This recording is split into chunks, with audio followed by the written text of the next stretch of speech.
Every night, my girlfriend wakes me up to tell the exact same joke. Before I start, I feel like I should let something very clear.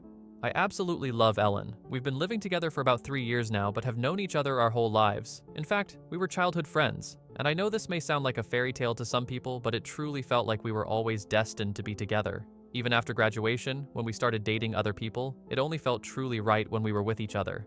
So I don't know what took me so long to ask her out, but I'm really glad I did.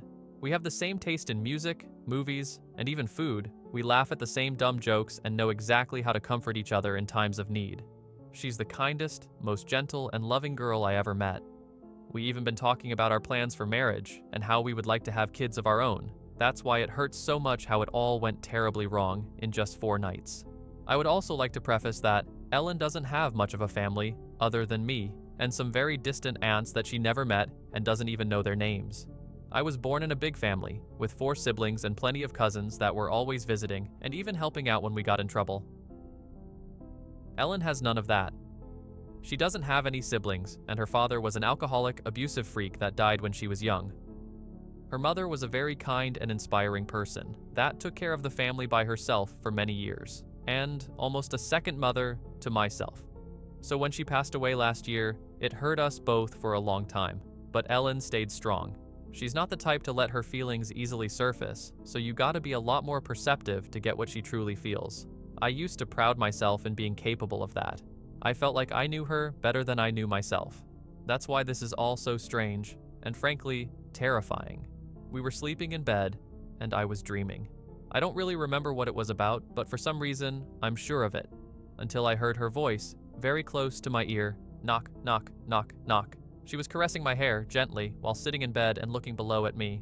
I slowly opened my eyes, groggy from sleep. "Hey, what is it, baby?" She kept looking at me, fixated, and repeated, "Knock, knock, knock, knock." I glanced at the digital clock on top of the dresser. 3:27 a.m. I had work in only a few hours. "What is it, Ellen?" She paused. "Please answer the joke, dear. Knock, knock, knock, knock." Fine, I accepted, mostly because I was expecting some kind of surprise. Ellen wasn't the type to do what she was doing for no reason. "Who's there?" Her smile opened up and she answered, "Not me, so don't answer the door." I kept looking at her, dumbfounded. What was that supposed to mean? "Is that it? Is that the joke?" "Yes," she said, laying in the couch and covering herself with a blanket. "Thank you for answering." "Weirdo." I answered, closing my eyes and going back to sleep. Next morning, things went as usual. I only remembered the strange conversation while I was alone in the bathroom, brushing my teeth, and wasn't even sure if it had truly happened or if it was just a weird dream. So we had our breakfast together, and she was acting normal, reading something aloud from a fashion magazine. Frankly, I wasn't paying much attention, so I took the opportunity to ask about last night.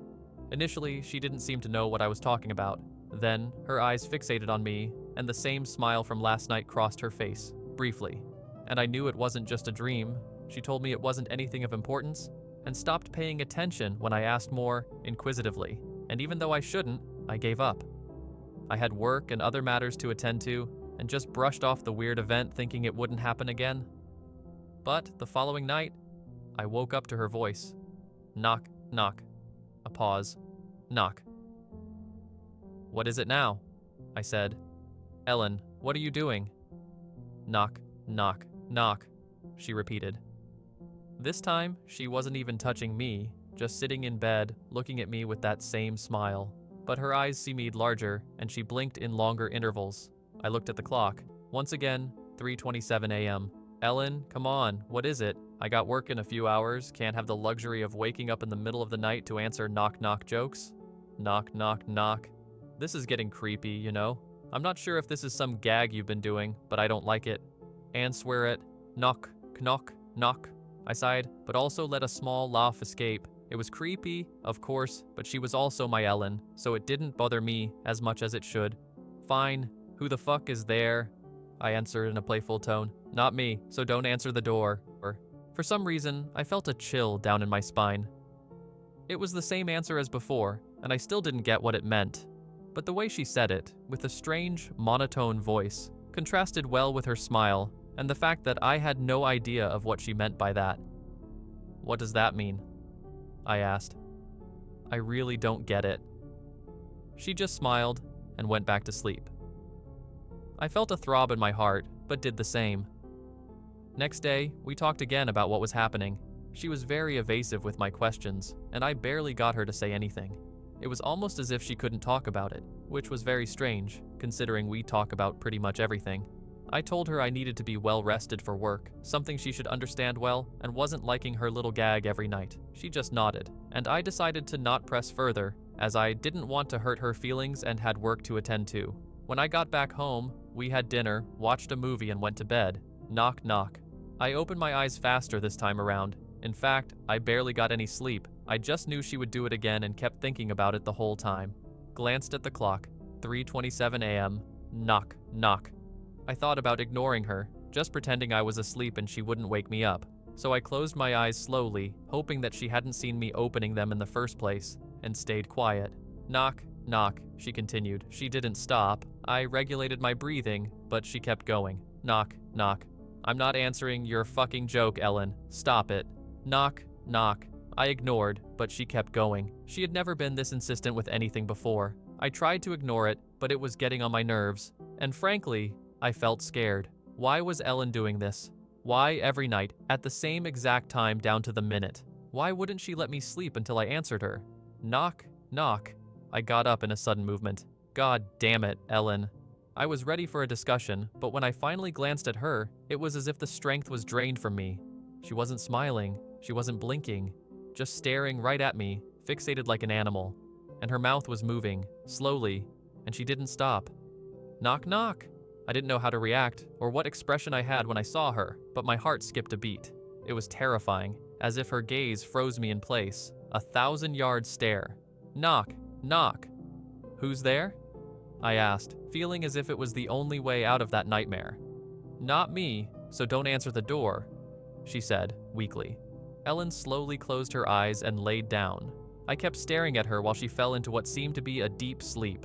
I got up and left. I walked downstairs and sat down at the couch in the living room, staring at the night sky outside and absorbing the quiet of the neighborhood. My heart was beating fast and it didn't slow down. I was too scared to sleep in the same room as my girlfriend, all because of a fucking knock-knock joke. But it was unnatural. I thought about calling someone. I thought about it all being some kind of sleep-related issue, such as some type of sleepwalking. But it didn't make any sense. I felt so tired, and decided that early in the morning, I would call an old friend who's a psychologist and get the opinion of a professional. Something was wrong with Ellen. I stayed in the couch as the day rose, and once Ellen woke up, she was acting normal again. Even asked me why I wasn't in bed. I didn't answer. In fact, I didn't speak to her and simply left for work. She seemed very upset, but I wouldn't do anything about it. Once I got to work, I called my friend, told him everything that was happening in as much detail as I'm describing now. He didn't seem as worried as I figured, but we agreed in making an appointment for next week. Now I just needed to convince Ellen to come with me. I received plenty of text messages from her. She seemed very worried, sad, and even confused. She apologized a lot, and it broke my heart a little. I felt bad. I shouldn't have, but I answered her and made her promise it wouldn't happen again. I also told her about the appointment, and she seemed reluctant, but agreed to go with me. So we made up. This was Ellen, after all, the girl I knew ever since I was 6 years old. The woman I loved, and that had taken care of me for years. And as much as that strange behavior creeped me out, she wasn't doing anything particularly frightening or even dangerous. So for a brief while, I convinced myself I should give her another chance. When I returned home from work, we stayed together. She even prepared my favorite meal. Ellen was acting as gentle and caring as I always remembered, and I slept with her in our bedroom, even though I was still a bit reluctant. Knock? I couldn't believe it. She promised me she wouldn't. Knock? I gazed at the clock. 3:27 a.m., always. But knock. I was laying on my stomach and I couldn't see her face. In fact, I didn't even bother to look at her. I was feeling more sad than scared at that point, sad that she had broken her word. Knock? Who's there? I answered, determined to just go back to sleep. Not me, so don't answer the door. I stayed quiet and closed my eyes. I just hoped I would be able to handle it until the appointment next week.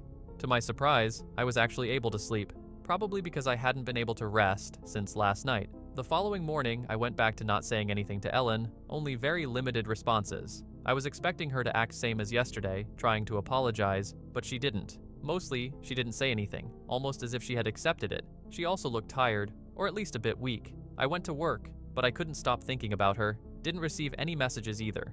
Once I got back, we had the most silent dinner I ever had in my life, and she barely ate anything. I decided to let her have the bedroom and sleep on the couch. I wasn't sure if it would stop her, but held on to the hope that she wouldn't go downstairs, only to tell me the same knock-knock joke again. I covered myself with a blanket, shaked off that uneasy feeling, and tried to sleep. I had a deep sleep, without dreams, felt like I was lost in darkness. Then I heard breathing. Opened my eyes to see Ellen, standing above me, looking at me with big, fixated eyes and dilated pupils that didn't seem to belong in such a completely neutral expression. Watching me sleep, I almost screamed in terror, jumped out of the couch, and her eyes followed me as I stumbled through the dark room, creating distance between us. For a moment, I was able to glance at the clock above the table, 3:27 a.m. "Ellen, what are you doing?" I asked, desperate, but she didn't move. In fact, she didn't say anything, just stared at me, as if I was made of glass and she could see right through me. Then I heard a knock on the front door. Instinctively, I looked in that direction. It was followed by another knock, and another, someone almost pounding at the door. I glanced back at Ellen and she was still staring at me. Slowly, I got closer to the door and she didn't move. The pounding continued. "Who's there?" I screamed. It stopped. And then, I heard a voice. John, can you hear me? Open the door, please. John, please open the door." I froze in place. The voice kept calling me, but I couldn't believe it. It was Ellen's voice, coming from the other side of the door, but it couldn't be. "I beg you, John, open the door. It's serious. She's not me. I swear. She's not me." Slowly, I turned my head to look at Ellen, standing in front of the couch. She was looking at me, the same fixated eyes and a terrible, wide grin across her face. The pounding continued. "John, open the door, please. You have to trust me." I stayed still, not knowing what to do. And I don't remember what happened after that. I just woke up in my bedroom. The digital clock indicates it's 4:21 a.m. Ellen isn't by my side. I'm completely alone. I'm trembling uncontrollably, and I don't know what's going on. I don't remember what happened after I saw her terrible grim. I don't know if I opened the door. I tried to look for my phone, see if I could call the police, or at least someone that I know, but I left it downstairs. All I have is Ellen's laptop, and it's where I'm writing this right now, to get advice, because I can't go downstairs.